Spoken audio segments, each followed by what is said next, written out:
3 years ago, I started a YouTube channel and made my first desk setup video, and I had no idea that once you update your desk setup, well, it kind of never ends. So here's my 2023 desk setup tour.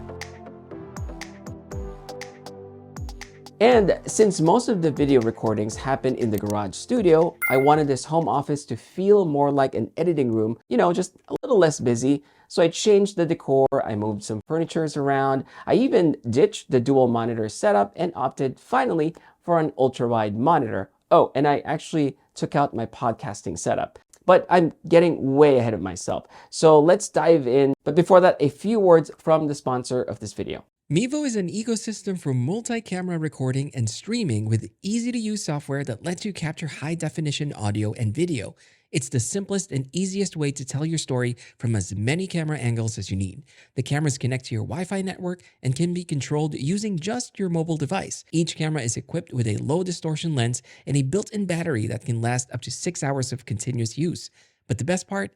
Everything is done wirelessly. This makes the Mevo camera system extremely portable and easy to set up. Perfect for live performances, food creators, events, podcasts, and fitness creators. There's actually a whole lot more that Mevo can do, so check them out and see how Mevo can help elevate your video creation. Personally, I think the desk is the most crucial part of any workstation at home. Of course, this doesn't mean that you have to have the nicest or most feature-rich desk, but it is important to have one that can at least accommodate your needs in terms of size and build quality. I've owned this Ergonomist Sway desk for a little over 3 years now, and I can't find any reason not to love it. The little scratches I've accumulated over the years actually adds character to the desk, and the control module, it still works. So the motors might be a little too loud compared to what's being offered today in the market, but honestly, it doesn't bother me at all. They work great and have never faltered, even once. I even have a little storage space for my portable drives, some cables, and other random stuff. So I have no strong desire to upgrade my desk because this fits my space, my current needs, and my personality. But it doesn't mean I'm not open to trying something new. Let's just see how this year goes. Over the last few years, I've had the opportunity to try various desk shelves, and I found myself going back to the Balolo setup cockpit, which I featured a while back. I really like the modular approach because it lets me customize the accessories depending on my current setup.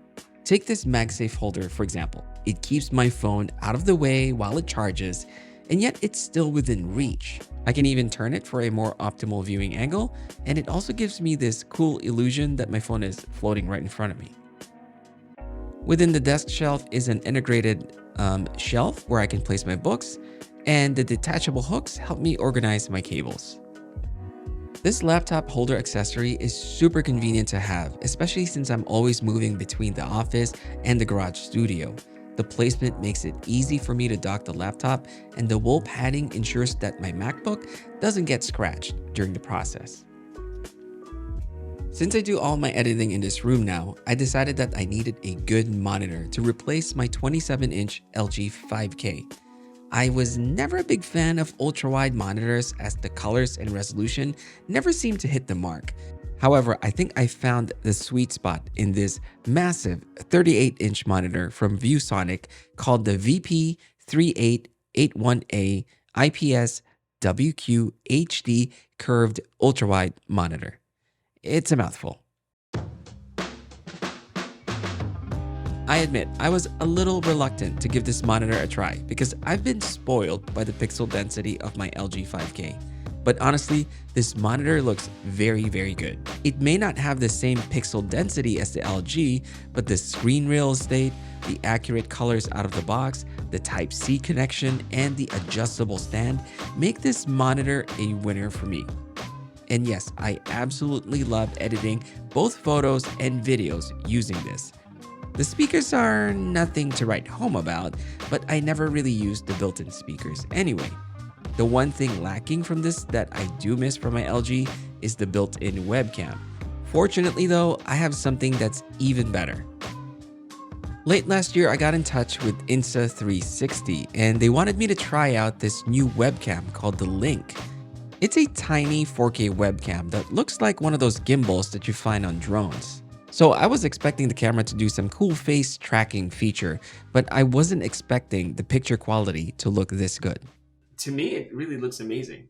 And it also has a built-in microphone, which is what you're listening to right now. The link also has AI tracking, which I understand not everyone needs, but I just wanted to demonstrate the features of this camera because I think it's really, really impressive.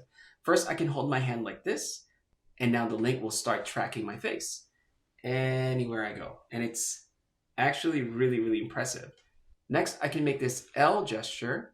I can bring my hand up and it'll zoom closer. And if I bring my hand down, it'll zoom out. The face tracking and all the different features are really impressive, but most importantly, the picture quality is very, very good. I can even fine tune it using the app, and when I'm done, I can just turn it off and it folds down, ensuring privacy. I have to be clear, Insta360 did not sponsor this video, but I just want to say thanks to them for letting me try out this really cool camera. Unless someone makes something better, I wouldn't be surprised if this product ends up in my top 5 favorite tech of 2023, at the end of the year. I know I said that the desk is the most crucial part of any home workstation, but the chair you're using at home is probably even more important. I'm using the U2 ergonomic chair by Ergonoffice, and this has a nice wide breathable back which makes it very comfortable even during the warm days. It offers a wide range of adjustability including the armrests, and sitting here feels naturally comfortable. I did change the casters to rubber ones from Amazon as it helps the chair glide more easily along the surface. My main computer is my 14-inch M1 Max MacBook Pro. I connect it to the monitor using a single Thunderbolt cord that connects to my CalDigit TS3 hub. I've owned this hub for about 3 years now, and it's been as reliable as the sunrise.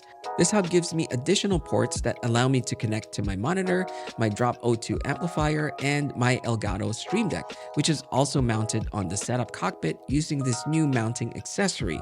When I had my podcast set up here, my Rodecaster was also connected to this hub, making it the single point of connection between my MacBook and all the other devices that needs to be connected to it, which is basically what a hub does.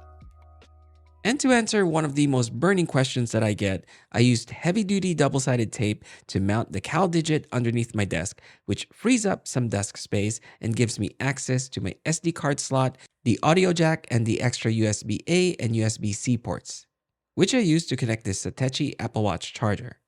Since I have the Apple Watch Ultra, I found that I didn't really need a dedicated charger to charge my Apple Watch every day. So having something this small that I can unplug when not in use helps keep the space clean.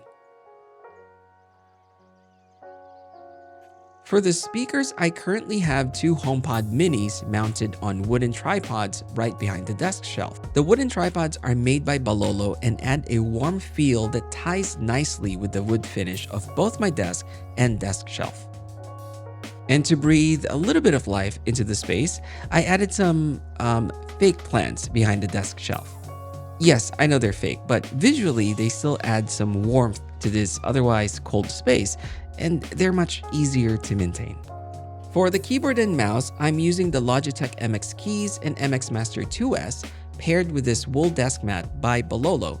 I switch between different materials and brands depending on my mood, and this one is currently what I like using. I find that the size, thickness, and overall feel is just right for this setup. My choice of headphone holder at the moment is still my favorite, which is the Grove-made headphone stand in walnut. Because it's heavy, it's not frustrating to use unlike other headphone stands that I've tried that easily topple over. Also, it simply looks great in my opinion. I use this wooden and metal tray by Balolo for extra storage, which hides neatly underneath this shelf. And to help me keep track of my tasks, I'm using the analog by Ugmug that I actually made a video about a while back, which I'll be linking at the top of this video. I keep my pens and other accessories atop the desk shelf in this pen holder also by Balolo. I still have my neat filing cabinet by Ergonoffice next to my desk. This holds important files and other items which I organize using this organizing tray insert. And as for the rest of the space, well, they're mostly for decor and just personal enjoyment, such as this decorative shelf that I found at a local store.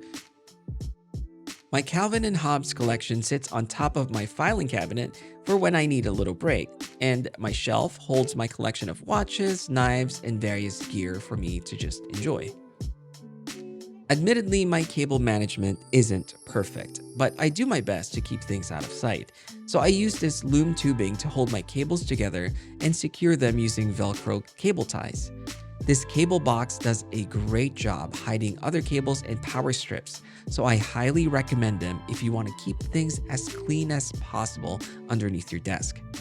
Finally, when it comes to lighting, I really wanted to keep it simple, so I'm using this LED floor lamp to add accent light to this corner of the room, and I'm using this monitor light as backlighting for when I'm editing at night or in the dark. I can also activate this monitor light and adjust the output using this dial that sits on the top of my desk shelf.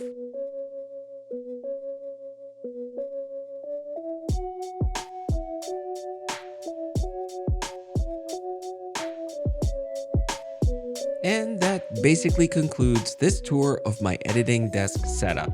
Now, I'm sure this isn't going to be the last one, as I'm always finding new ways to improve my workflow and, of course, new accessories to try out. So this is a good reminder to subscribe to the channel and to enable notifications, because you definitely don't want to miss the videos that I have planned for this year. This isn't even my final form. I've always wanted to say that. Anyway, thank you for watching. I'll see you guys again very, very soon.